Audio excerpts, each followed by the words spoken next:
chicos, bienvenidos a un nuevo vídeo. Hoy vengo a hablaros sobre las lecturas que realicé durante los meses de marzo y abril. Entonces, antes que nada voy a hablaros sobre Vestido de novia de Pierre Lemaitre, porque como no lo tengo aquí en físico, si no igual se me olvida. Y lo que quiero comentaros al respecto es que, bueno, es una novela pues bastante entretenida que te mantiene bastante en tensión. Lo que pasa es que a mí me falló una cosa, y es que nada más comenzar se dan dos posibilidades de resolución, ¿vale? Yo ya las vi venir nada más empezar, y eso que yo no soy muy dada a acertar cosas.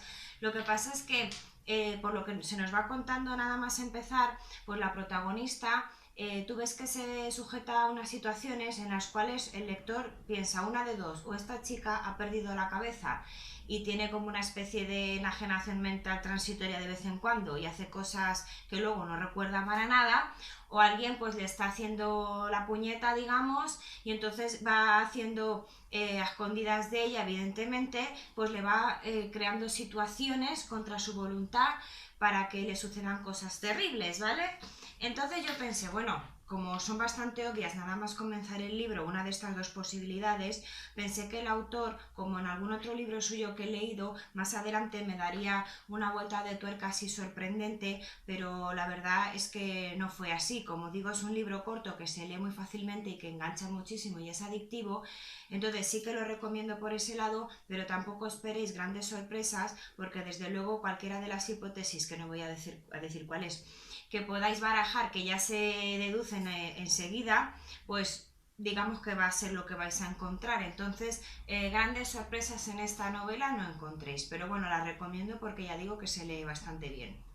Luego os comento que leí El catalejo lacado de Philip Pullman. Ya sabéis que a mí, bueno, siempre he defendido bastante esta trilogía, que se llama la trilogía de la materia oscura. Empieza con Luces del Norte, continúa con La daga y esta es la tercera parte. Hasta el momento no la había leído porque como las dos anteriores me habían gustado tanto, pues me daba un poco de pena como terminar la trilogía y ya nunca más poderme acercar a este universo tan maravilloso y tan grandioso que ha creado el autor. De los otros libros ya he hablado en otros vídeos y en las reseñas en el blog y tal. Lo único que voy a decir, así pasando un poco por encima, es que me gustó muchísimo el primero porque me descubrió un universo diferente, mágico, repleto de fantasía, que no había leído nada parecido hasta el momento. Me gustó mucho la ambientación y tal, y me gustó muchísimo el libro. La segunda parte, La daga, me gustó igual o más porque aparte de estar en este mundo y tal, como evidentemente en el primero, pues hay, si cabe, muchísimas más aventuras, ¿vale? Y luego este del catalejo lacado me ha parecido el más flojo. Porque si bien el universo creado por el autor gustaba tanto y tal hasta el momento, aquí digamos que para mi gusto se recrea demasiado en él y son excesivas las descripciones, cosa que no vi necesaria. ¿Por qué? Porque ya sabemos que cuando un libro pues eso pertenece a este género, pues son necesarias las descripciones y tal para que tú te sitúes cuando es un mundo ajeno al nuestro, ¿no? Al real. Pero en los anteriores libros lo había hecho muy bien, así con las descripciones justas, y te había situado muy bien en escena, y aquí se recrea demasiado, hay muchos pasajes un poco largos, ¿vale? Que me sobraban en cuanto a descripciones y tal. Y baja bastante el ritmo. Lo encontré como más lento, mucho más evocador, más descriptivo, quizá más trabajado, pero me gustó menos por esto, porque yo esperaba un ritmo más ligero como los anteriores, y este creo que el autor pues se recrea demasiado. Pero bueno, la trilogía, si tengo que hablar de ella en líneas generales, vale muchísimo la pena, y yo la verdad que recomendaría que la leyerais porque creo que es un imprescindible de la fantasía. Luego leí Un grito en la noche de Mary Higgins Clark. Este libro me gustó muchísimo. Es un libro que, vamos a ver, aquí no vas a encontrar, yo que sé, como una obra de arte, pero es, como te diría yo, como cuando empiezas un paquete de pipas que no es que sean un gran manjar, pero no puedes parar de comer y te gustan, ¿no? Pues esto es lo mismo.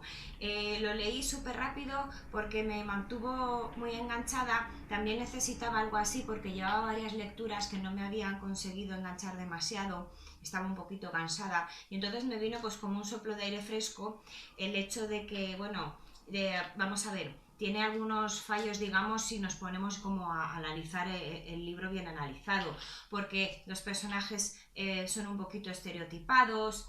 La protagonista a veces peca de demasiado inocente con la edad que tiene pues no sé si son alrededor de 30 años. tiene dos niñas pequeñas y tal, y digamos que aparece en su vida como un príncipe azul que la rescata de todos los males de buenas a primeras. Es un amor demasiado precipitado y evidentemente tú como lector ves venir enseguida que lo que va a pasar es que ese príncipe azul no es tal, sino que esconde, pues, digamos, como un ser horrible en su interior, ¿no? Entonces, ¿qué pasa? Que la protagonista como que peca demasiado de inocentona y tal. Entonces, claro, si nos ponemos a profundizar mucho, pues le podemos sacar estas pegas. Pero como entretenimiento es súper entretenido, es muy emocionante, la ambientación me gustó bastante porque la protagonista se va a vivir, digamos, como una especie de granja muy aislada. Entonces esto te provoca un poquito de desasosiego, de ver, pues eso, que ella se encuentra allí como muy indefensa, aunque conviven allí algunos trabajadores, pero digamos que tampoco puede relacionarse demasiado con ellos por algunas cosas que ya veréis si lo leéis. Entonces, como digo, me resultó súper entretenido y pese a que le podemos sacar algunas pegas si lo analizamos con lupa, yo lo recomiendo mucho y de hecho todavía no he hecho la reseña, pero cuando la haga le pondré una nota alta por este motivo. Continuando con la autora, ya que me había ido también con el anterior en cuanto al entretenimiento proporcionado, pues me leí Dos niñas vestidas de azul, que también es de ella. Creo que quizás encontré el estilo de la autora, porque este es bastante posterior al anterior, un poquito más refinado y sin ponernos estas cosas así un poquito estereotipadas o facilonas, que, vamos, estos libros son todos así del estilo, pero creo que en estos aspectos había mejorado. Yo por lo menos noté mejoría y noté como un poco más de madurez en la escritura.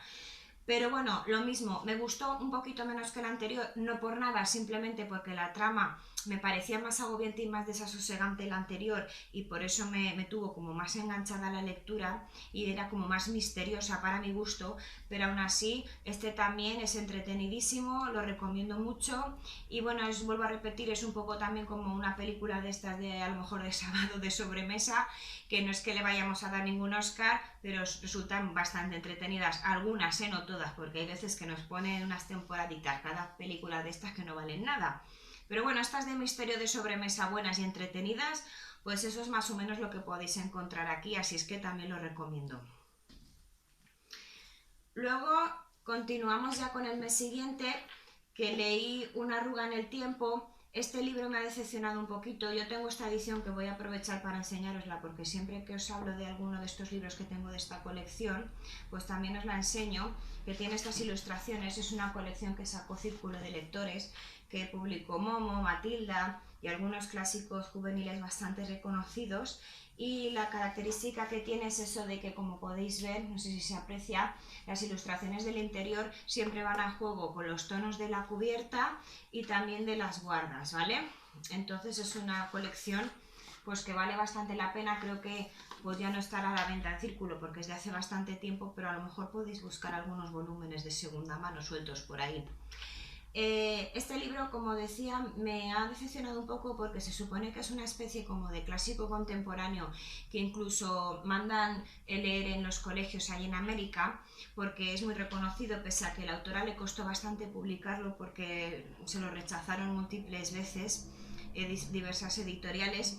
Al final lo consiguió y sí, es muy original porque yo creo que pretende un poco acercar así teorías y tal de viajes en el tiempo o de viajes a otras dimensiones, diciéndonos que, o sea, dejando entrever que quizás en un futuro esto sea posible, pero o sea, poniéndolo un poco como al alcance de los niños, ¿vale? Quizá para que reflexionen un poco respecto al tema. Luego también tiene una moraleja en cuanto a la familia, a lo que somos capaces de hacer por los seres queridos, etcétera. Pero me pareció como un cuentecillo y pese a lo corto que es que no me enganchaba mucho. Tiene 200 páginas o 210, pero me costó mucho leerlo porque no me daban ganas de seguir leyéndolo. Y no es que fuera muy pesado, es bastante llevadero en el sentido de que van pasando unas cuantas cosas y bueno, ya veis que en 200 páginas ya tiene que ser malo para que no puedas acabar un libro. No se trata de eso, es simplemente que yo no conectaba y no me llamaban ni me daban ganas de continuar con la lectura. Como fue elegido para leerlo en el Club de Ciencia Ficción y Fantasía, también pude comentar con alguna de las personas que se lo había leído que le pasó lo mismo que a mí, que pese a ser corto y tal, y fácil no les enganchaba. Les pasó exactamente lo mismo. Y bueno, ya sabéis que esto, siempre que he podido contrarrestar mi opinión con otras personas, os lo comento, porque a veces os puedo decir este libro no me ha gustado por tal o cual motivo, y a lo mejor ser yo la rara y que, yo que sé, que a otras personas les guste bastante. Pero cuando ya lo comento con alguien y me dan la razón y opinan lo mismo que yo, los mismos puntos, pues me gusta deciroslo para que veáis que no soy la única, que otras personas han opinado lo mismo que yo, entonces es posible, o más posible si cabe, que yo tenga razón, ¿vale? Por eso siempre me gusta comentároslo cuando cuando lo he estado hablando con alguien. Así es que bueno, si queréis acercaros a él como curiosidad, porque además, os voy a decir una cosa curiosa, es que en la serie Perdidos, sabéis que Sawyer, uno de los protagonistas, siempre estaba con algún libro entre las manos, ¿vale? Que no sabíamos bien de dónde lo había sacado, de los restos del avión. Y una de las escenas, el libro que tiene entre manos y que está leyendo es este. Entonces, como veis, aquí no es conocido, pero en América y tal sí. Si queréis leerlo como cosa curiosa y tal, y para, no sé, ampliar vuestra cultura lectora, está bien porque se lee fácil, pero a mí me ha dejado un poquito despagada, esperaba bastante más. Luego leí El silencio del pantano de Juanjo Braulio, y si bien es verdad que es un libro que también es bastante entretenido y está bastante bien porque muchos de sus personajes protagonistas me gustó bastante cómo estaban trabajados, ¿vale? Y me gustaba leer sobre ellos. Creo que este es el fuerte de la novela. Lo que pasa es que la novela va a dos tiempos porque encontramos la historia, digamos, real, entre comillas, que se nos está contando, y luego el protagonista, que por otra parte también es el malo malísimo de la película, como yo digo, es escritor y está escribiendo también una novela. Entonces hay partes en las que estamos en el mundo real y hay otras partes en las que estamos leyendo la novela que él está escribiendo, ¿vale? Esto a veces puede resultar un poco lioso porque cuando cambiamos de tercio, no empieza diciendo, por ejemplo, una frase como y fulanito se acercó al espejo, por ejemplo. Entonces, claro, al nombrarte algún personaje, tú ya te situarías si estás en la historia real o estás en la novela del que está escribiendo. Pero como hasta que tarda un poco en decirte algo que te muestre en cuál de las dos historias estás. Entonces ese tiempo estás un poco en el limbo pensando, bueno, ¿y qué imagino? ¿Esta parte o imagino la otra en mi cabeza? El autor, tuvimos una reunión con él en el Club de Lectura de Misterio y Terror. Nos comentó evidentemente que esto lo había hecho adrede porque no quería ponérselo muy fácil al lector, porque él considera que el lector también debe involucrarse en la historia y, digamos, no ponérselo muy fácil al lector para que sea más participativo. Pero bueno, yo sí tengo que decir que esto me parece una pega. A mí personalmente sí que me lo pareció, en el sentido de que me gusta que me lo dejen todo un poquito más claro, ¿vale? Y me resulte un poco más fácil, pero bueno, esto es algo personal. Y luego una cosa que sí que le dije que no me había gustado mucho era que cuando hay una escena así un poco tremenda o a lo mejor un poco sangrienta, un poco fuerte o lo que sea, pues entonces el autor la está desarrollando muy bien y te está manteniendo así bastante en tensión y te está gustando, y de repente en mitad de escena, en lugar de darle un final, te hace como un fundido a negro, siempre o casi siempre, yo creo que en todas las ocasiones que se da una situación así, y entonces pasamos a otra cosa, cambiamos de tercio y tú estás deseando retomar donde ha dejado eso, en ese punto que lo ha dejado, porque la cosa iba muy bien y te estaba gustando, pero nunca lo retoma, sino que a lo mejor te enteras, por poneros un ejemplo, aunque no sea del caso, de lo que pasó o de cómo terminó aquello, pues por ejemplo gracias a un titular de periódico. Y entonces yo le dije que sí, tenía la capacidad de haber recreado también esas escenas y tal, y de mantenerte tan en tensión y disfrutar del momento, porque no las acababa bien si tenía la capacidad. Pero bueno, tampoco me supo contestar. Me dijo incluso que había gente que le había dicho que aún así le parecía un poco fuerte el libro, pero bueno, a mí no me lo parece, porque todas estas escenas, ya digo, nunca están bien rematadas, siempre se quedan un poco light, ¿no? Porque te enteras luego por terceros o por cualquier cosa. Dice que nadie se lo había dicho hasta el momento, pero yo lo he comentado con algunas personas que leyeron el libro encima por recomendación mía, y ellas también opinan lo mismo. Dicen que también se quedaban un poco a medias cada vez que había una escena de este tipo, que les hubiera gustado que estuviera más resuelta, ¿no? Más explicada y tal, y no quedar así en el aire muchas veces. Pero bueno, es un libro, como digo, bastante distraído, recomendable dentro del género, porque como podéis ver, tiene algunas diferencias a lo mejor con cualquiera que podáis leer un poco más convencional en su estructura. Así es que bueno, también os lo recomiendo.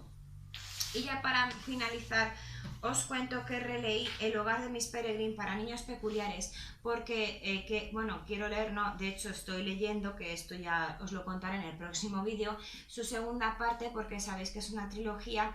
Este libro lo leí en el 2012 cuando salió publicado, por eso necesitaba una relectura para poder leer la segunda parte.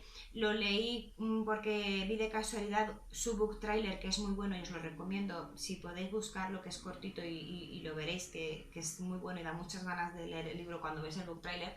Lo descubrí por casualidad, me llamó muchísimo la atención y yo dije, yo tengo que leer este libro. Entonces todavía no había sido publicado aquí en España, esperé un par de meses o 3 a que fuera publicado y enseguida lo compré y lo leí. Me gustó muchísimo. Bueno, ahora ya todo el mundo sabéis más o menos de qué va, porque de hecho ha salido la peli y tal, que si no llega a salir la peli no se siguen publicando la segunda y la tercera parte, porque estuvimos un montón de años solo con la primera y estoy segura que no iban a publicar las siguientes, que me parece fatal porque es un libro que no es autoconclusivo, que se corta un poco abruptamente y bueno, que si no llega a ser por la peli, pues ya digo que no hubieran publicado en castellano ni la segunda ni la tercera parte y nos hubiéramos quedado ahí sin saber qué pasa y bueno, pues esto me parece fatal evidentemente. Entonces, lo que quiero deciros es que es un libro muy original. Supongo que ya sabréis que está repleto de imágenes así muy inquietantes que el autor ha ido recopilando. Las imágenes de hecho son reales, las fotografías, porque son fotografías antiguas, que aquí tenemos un listado de cada foto y con su propietario en la realidad, que fueron cedidas al autor para hacer el libro. Si no estoy mal informada, creo que el autor lo que pensaba era hacer un libro así, recopilación de imágenes de estas antiguas y extrañas sin más, pero digamos que poco a poco es como que le fue dando para una historia y la verdad es que me parece maravilloso y me parece una genialidad cómo ha construido una historia basándose en estas imágenes así inquietantes, porque es una historia que me parece que está muy bien construida, repleta de fantasía, de magia, con unos personajes inolvidables, con toques de humor muy buenos que me gustaron muchísimo, con una ambientación genial, con muchísimas aventuras, súper original toda la trama, todas las cosas que van sucediendo. Me parece que tiene una imaginación prodigiosa, me ha gustado muchísimo, es una cosa súper diferente. Yo creo que os va a gustar mucho si leéis la sinopsis o veis el book trailer. Bueno, aunque ahora ya sabréis todo más o menos de qué va por la peli y todo el rollo. Pero bueno, si por casualidad llegáis un poco vírgenes a la historia, si veis el book trailer y tal, o indagáis un poco y os gusta lo que ofrece, yo creo que os va a gustar seguro, que es apuesta segura, que es súper original y que siempre lo estoy recomendando. Y bueno, ya os hablaré de la segunda parte en el próximo vídeo, que ya os he dicho que la estoy leyendo. Bueno amigos, pues hasta aquí el vídeo, espero que os haya gustado, que me dejéis vuestros comentarios. Gracias por estar ahí, un beso fuerte y hasta pronto.